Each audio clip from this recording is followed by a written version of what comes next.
Halo semuanya, kembali lagi di Water Podcast, podcast yang mengalir seperti air. Halo. Halo, sepertinya kita kedatangan 4 bintang tamu nih. Mukanya sih kayak maba-maba gitu deh. Boleh dong perkenalan dulu dari yang paling ganteng ya kelihatannya ya. Silahkan. Perkenalkan, saya Yevni Widaryanto, saya dari Jember. Halo, ini produk lokal nih. Selanjutnya boleh ke Kak Depi. Halo semua, perkenalkan nama aku Devi Salsabila. Aku dari Pasuruan, teman-teman. Halo Pasuruan. Selanjutnya boleh lanjut nih ke Kak Tasya. Halo, perkenalkan aku Tasya Zafira dari Kota Pisang, Lumajang. Wah, ini tetangganya Kak Ifni nih, Lumajang nih ya. Selanjutnya Kak Stella. Halo, aku Stella Natali Damaris dari Kediri. Halo, Kediri. Ini Kediri nih kayaknya yang punya monumen kayak di Eropa ya, kalau nggak salah ya. Bener banget, Kediri punya Gumul, Kediri punya Kota Tahu. Banyak banget lah pokok. Yuk main ke Kediri yuk. Nah, boleh nih diagendakan ya, kita podcast di depan Gumul. Oke. Apa kabar maba-mabaku? Baik dong. Alhamdulillah, sehat. Alhamdulillah, sedikit capek, Kak. Baik sih, tapi cuacanya aja yang baik. Oh, cuacanya ya yang baik. Kalau dirinya ini kenapa nih yang nggak baik-baik ini kenapa nih? Boleh diceritain sedikit? Cukup stres sih karena penyesuaian lingkungan baru. Kalau aku sendiri sih ya, itu akhir-akhir ini tuh menurut aku sering buruk gitu sih, kayak mungkin terlalu capek ya, jadi nggak maksimal gitu kalau ngerjain sesuatu. Jadi moodnya agak jelek sih akhir-akhir ini. Kalau kalian sendiri gimana ini? Kak Ifni sama Kak Stella nih kayaknya maba-maba baik nih ya kabarnya. Insya Allah. Alhamdulillah. So far so good sih, tugasnya banyak, capek, sambat. Tapi ya tetap bisa dihandle lah semua. Oke, sepertinya Kak Depi dan Kak Tasya ini mengalami hal yang sama yang seperti saya rasakan juga. Kita nggak relate nih ya sama Kak Stella sama Kak Ifni nih ya. Kayak gitu dong. Tapi semuanya kan bisa handle masing-masing dirinya. Yang buat aku sendiri kayak gitu tuh teman-teman aku tuh banyak yang rajin, banyak yang aktif. Jadi aku tuh kayak suka ke distract sendiri gitu loh. Kalau kalian gimana? Wah, benar banget nih, ya ampun. Kalau lihat teman-teman yang pada rajin tuh suka insecure gitu nggak sih? Kalau kalian gimana? Iya, kalau aku juga insecure sih, kayak menuntut diriku sendiri untuk lebih berkembang gitu. Kalau aku pribadi sih insecure boleh, tapi jangan terlalu dalam ya insecure-nya. Yang penting kita sudah bisa melihat gimana teman-teman kita. Kalau memang teman-teman kita tuh rajin, kita tuh boleh insecure sedikit, tapi selebihnya tuh kita kembali ke diri kita sendiri untuk lebih rajin lagi. Kalau aku gitu sih. Bener banget tuh, setuju deh sama Kak Ifni. Kenapa sih insecure? Sih kayaknya insecure itu kurang baik ya. Tapi itu menurut kalian hal yang normal nggak sih insecure gitu, minder gitu-gitu normal nggak sih menurut kalian? Kalau menurut aku sendiri sih normal ya, karena kan manusia itu punya rasa iri. Kalau menurut aku juga sih sama seperti Kak Devi ya, karena setiap manusia kan pasti ada kekurangan, ada kelebihan. Jadi wajar kita insecure dengan teman-teman, tapi dalam batasan yang wajar saja, jangan terlalu dalam gitu. Kalau menurut aku sih, kayaknya aku nggak normal gitu, kayak perasaannya sih. Soalnya aku suka berlebihan gitu sih.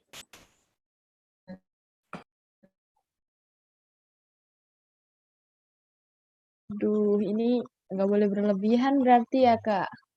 Hmm, Bisa-bisa. insecure sewajarnya. Gimana tuh ya insecure sewajarnya? Kadang kita kalau udah membanding-bandingkan diri tuh suka kelewatan sendiri. Padahal apa yang orang lain punya, kita nggak punya, dan apa yang kita punya, orang lain nggak punya. Bener nggak? Setuju Iya, nggak? bener banget, Kak. Bener banget sih. Jadi kalau insecure itu mungkin ada batasannya tadi ya, sudah dikatakan sama Kak Hifni tadi.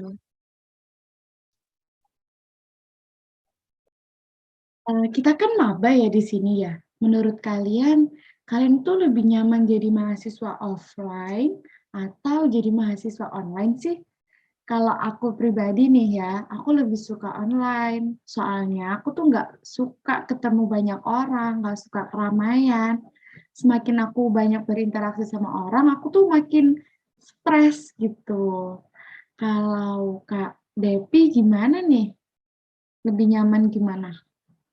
Kalau aku sendiri sih masih bingung ya, soalnya aku kan belum ngerasain kuliah offline, jadi kayak belum tahu gitu loh, mana yang lebih enak online apa offline tuh masih belum tahu.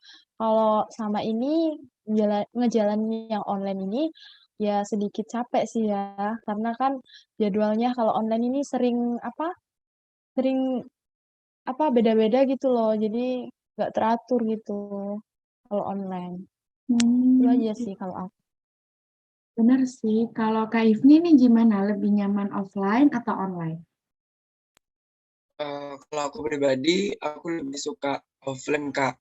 Soalnya nanti kalau ada kegiatan-kegiatan atau ada sesuatu yang menyangkut kelompok atau organisasi, kita koordinasinya tuh enak, Kak. Nggak perlu nanti Zoom, meeting. Jadi kalau memang enak juga seperti itu, Kak. Tapi kan kita tidak tahu, Kak, di setiap tempat teman-teman kan ada yang kendala sinyal, kendala ini gitu. Tapi kalau kita sudah offline, kita mau koordinasi apapun tuh enak, Kak, gitu. Kalau menurut aku sih. Bener juga ya. Kalau Kak Tasya gimana? Bener-bener. Kalau aku sih juga suka offline, soalnya kan bisa interact langsung gitu sama orang. Terus kalau online ini ya kayak ngerasa sendiri aja sih, ngomong sendiri di depan laptop, rasanya itu kayak beda aja feel-nya. Kalau Kak Stella? Halo Kak Stella, sepertinya Kak Stella ini susah ya jaringannya ya. Nah, kayak gini nih Kak, kalau yang nggak disukain dari online tuh ya kayak gini, ada yang gangguan sinyal kayak gitu. Jadi kita nggak tahu kondisi teman-teman kita yang ada di rumah itu kayak gimana. Jadi kayak gitu sih. Iya, betul sekali, Kak.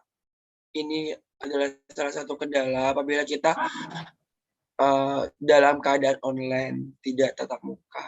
Jadi kasihan pada teman-teman yang memang lokasi rumah terkendala kurangnya sinyal yang tidak stabil. Jadinya kadang ya kita juga kekurangan informasi dengan apa dengan kurangnya kestabilan sinyal di rumah gitu, Kak. Kalau Kak Stella nih gimana lebih nyaman jadi maba online atau offline? Kalau aku jujur kasih sama dua-duanya nggak sih? Sorry, ini kayaknya ya kayak gini nih yang bikin kita stres, tiba-tiba semua hilang, tiba-tiba jadi nggak bisa fokus kan ya. Tapi kalau menurut aku sih ya mau gimana lagi, keadaannya juga belum memungkinkan untuk kita offline. Terus kalau menanggapin kok bisa ya teratur banget, cara kontrol emosinya gimana? Kalau aku sih jadi diri kita sendiri aja. Kayak aku tahu kalian pasti nganggap kehidupan orang lain tuh kok lebih asik ya, kok lebih wah gitu. Emang bener sih kata orang-orang kalau rumput tetangga tuh pasti lebih hijau. Tapi kalian tahu nggak sih gimana rumput tetangga itu bisa tetap hijau? Pasti yang kita lihat itu belum tentu sama yang dirasain sama mereka. Di tengah setiap orang yang pasti punya masalah-masalah yang berat banget sih sampai mereka mikir tuh pasti mereka juga pernah mikir kayak kita sekarang. Aku nggak kuat nih, aku capek mau nyerah aja. Jangan nyerah dong. Di setiap masalah yang kita hadapin sekarang itu pasti ke depannya akan positif. Kita lebih bisa menata masa depan. Biasanya nih kalau aku lagi stres tuh aku diem dulu, tarik nafas, terus cari orang yang bisa dengerin cerita aku. Ya walaupun aku tahu nggak semua orang tuh punya tempat buat cerita, nggak semua orang tuh bisa percaya sama cerita kita, bisa juga cerita kita. Tapi di sini aku punya dua cara yang biasa aku lakuin. Pertama itu ada problem focus coping, di mana saat kita lagi stres itu kita nggak boleh tuh terlalu berlarut dan harus lebih fokus ke dalam pemecahan masalahnya biar cepat selesai dan nggak stres terus-terusan. Kalau masalahnya itu terus, kapan dong masalahnya selesai kalau nggak kita cari pemecahannya? Yang kedua tuh ada emotion focus coping, yaitu lebih ke pengendalian respon emosi kita, lebih ke cari hal-hal yang bikin kita happy, kayak nonton TV, pergi jalan-jalan, walaupun nggak lama-lama, yang penting kita bisa healing-healing dikit lah ya. Terus kayak kalau ada teman kita yang cerita tuh, aku lagi stres nih, lagi capek banget. Sebisa mungkin kita harus bisa jadi pendengar yang baik, jangan ditinggalin. Karena stres ini nggak bisa diremehin loh teman-teman. Kita juga harus support satu sama lain. Kita harus jelasin gimana sih caranya kita, saran-sarannya kita. Jangan dong insecure. Kalau dari aku sih gitu. Nanti mau ada yang cara-caranya ngadepin stres. Menarik juga ya caranya. Bisa nih kita terapkan biar kita nggak stres-stres amat ya.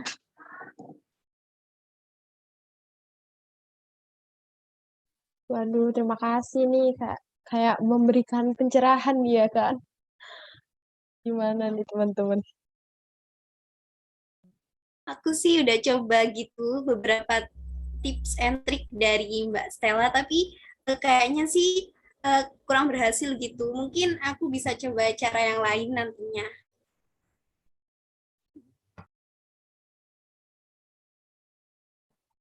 Iya, mungkin Kak Ifni nih punya tips yang lain ya buat kita biar nggak stres-stres amat gitu jadi mahasiswa baru yang masih masa transisi dari siswa ke mahasiswa. Boleh dong Kak Ifni kasih tipsnya?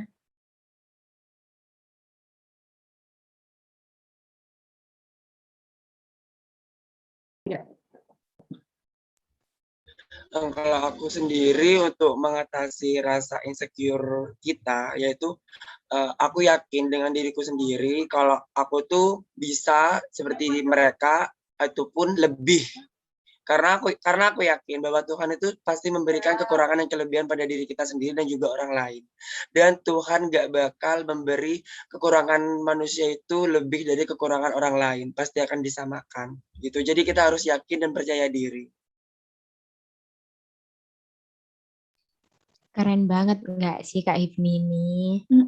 Kak Stella juga Bener-bener keren. keren banget. Aduh. Udah, pokoknya untuk Kak Depi, Kak Tasya, dan aku, dan kita semua, semoga dapat sehat walafiat mulai dari mental, pikiran, terus semuanya lancar, akademik, non-akademik. Amin ya.